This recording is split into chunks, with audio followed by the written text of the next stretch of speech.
Je sais ce que c'est de ne rien avoir, de ne pas savoir où dormir le soir, de sentir que le monde a déjà tracé votre propre destin, avant même que vous n'ayez eu la chance d'écrire votre propre histoire. Mais s'il y a une chose que la vie m'a apprise, c'est que là où l'on commence ne définit pas là où on peut aller.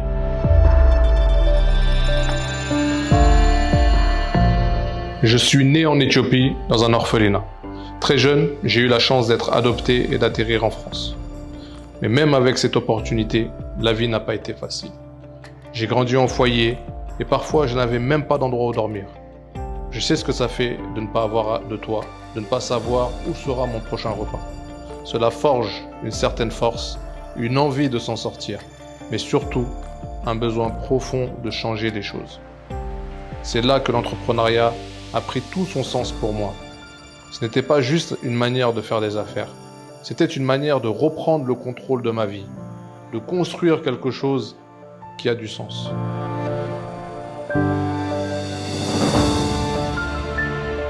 Le déclic a été de réaliser que mon histoire n'est pas unique. Beaucoup trop de personnes brillantes et ambitieuses sont freinées non pas par manque de talent, mais par un manque d'opportunités. Et ce n'est pas seulement vrai pour les individus, c'est vrai pour les économies entières. En Afrique, je vois la même chose. Un potentiel incroyable, mais un accès limité aux infrastructures et aux outils et aux ressources nécessaires pour réussir.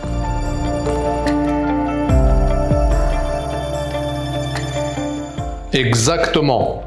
Sysalink n'est pas simplement une entreprise de cloud. C'est une réponse à un problème fondamental. Comment garantir aux entreprises africaines un accès aux technologies les plus avancées sans dépendre des solutions étrangères?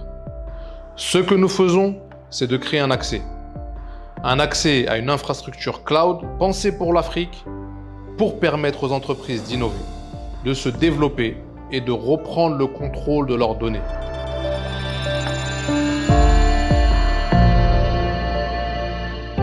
L'Afrique, son énergie, son talent, son ambition illimitée.